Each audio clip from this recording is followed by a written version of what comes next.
Welcome back to the Blue Chip Breakdown, Vols fans. I'm your host, Bull. It's day 2 of the transfer portal officially being open.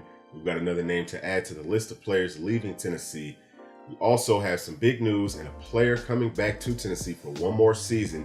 We've got some bad news with the player getting arrested on our roster. Let's start off with the transfer portal news. Addison Nichols will be leaving Tennessee. Okay, he is a redshirt freshman offensive lineman, primarily played guard and center for us, but he could also play tackle. Another very versatile player leaving from this roster, and another guy in the redshirt freshman class leaving Tennessee on that offensive line, adding to Mo Clippers. So what does that mean for this roster moving forward? Well, I think it means that we're going to have to get a little bit heavier in the transfer portal with offensive guards. Okay, we're going to have to go out and try to find some more depth there. Now, we do have plenty of pieces in the 2023 class and a lot of good pieces coming in the 2024 class. So will be interesting to see what types of moves this team makes. But really good news right here is that John Campbell Jr. posted this skit on Twitter yesterday. Home free! Home free! Demon home. Home free! Let go! Let go! That bit my tape, boy. You big, boy. They doing push-ups. Well, I see you, boy. No, this right. That little Ray. Man, this ain't That right. little Ray. Hey, right. What the That little Ray. Hey, That little Ray. I love you, boy. God, Hey, that Ray got big as Hey, man. Ray cold on the field, Yeah, too. yeah. Hey, Cold. the demon home, too. Demon home. And basically, the whole premise of that video, of that skit, is making fun of the way that people act whenever they get out of jail. So, speaking of getting out of jail, James Pierce Jr. was arrested here recently. Not quite sure what the date was, but he was speeding, I think doing 63 and a 35, and he also was not obeying the cops' orders.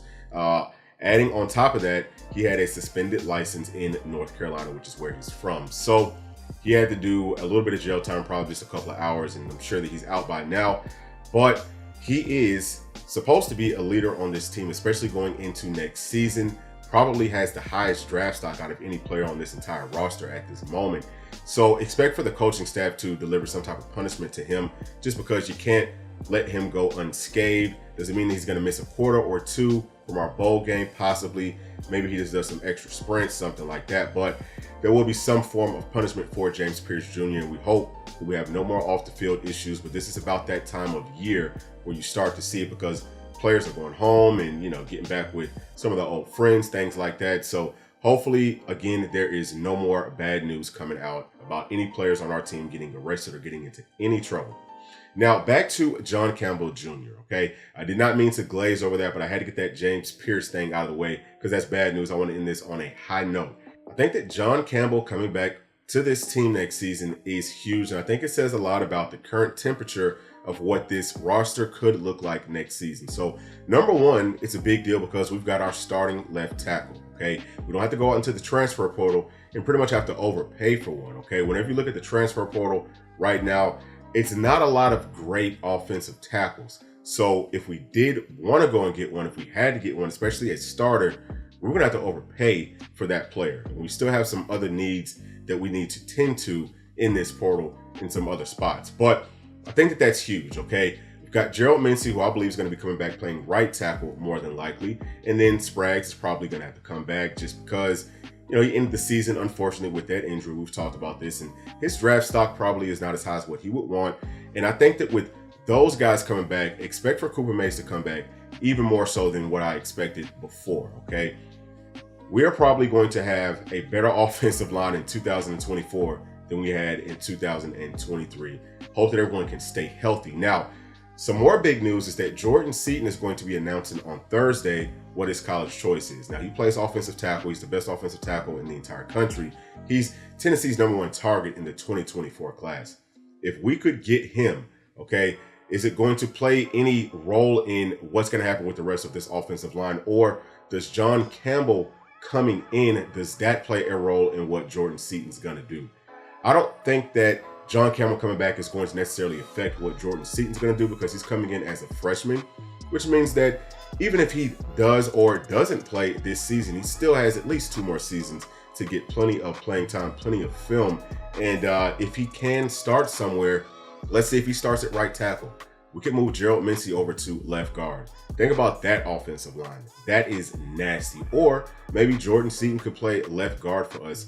Who knows, but I do think that we will have a significant upgrade up front for Nico Iamaleava.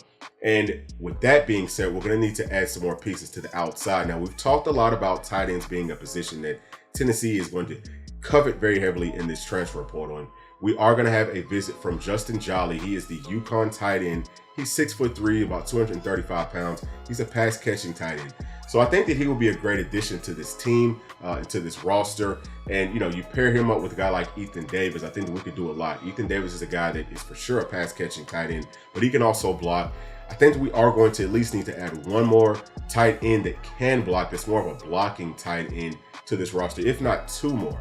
So we know that we offered the kid from USC. Okay, he's about 6'5", 6'6", 250 pounds.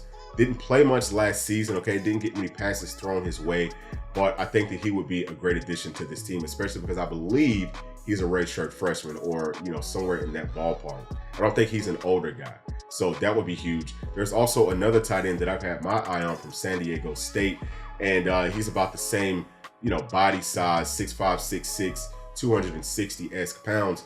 So, guys like that, you really want to add those pieces. Now, I would say that the last thing that we need to try to do for this offense anyway is to add some playmakers on the outside.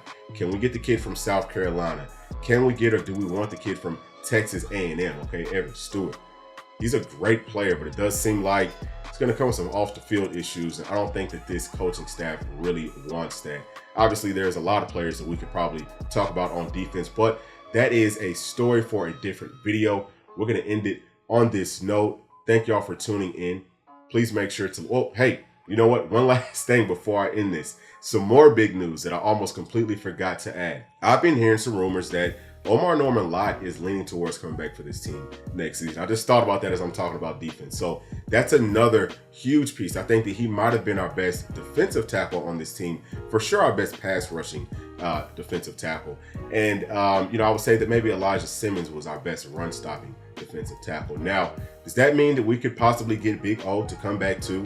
I don't think Tyler Barron will come back, but if we could get Big O and Omar Norman Lott to come back along with Elijah Simmons, now all of a sudden we don't have to be as heavy in the transfer portal trying to get all these other pieces, okay? We can start to allocate some more money to some skill positions, and this roster could be absolutely deadly in 2024. So huge news everywhere, and we're going to continue to keep y'all updated as we get more news. Obviously, it's still early in the day. It's only day 2. Probably will have some more players leaving us, and we're definitely expecting to get some huge news about some players coming into Tennessee from that transfer portal. So as always, thank y'all for tuning in. Please make sure to like, subscribe, hit that notification bell. We'll see y'all in the next one. Thanks. Peace.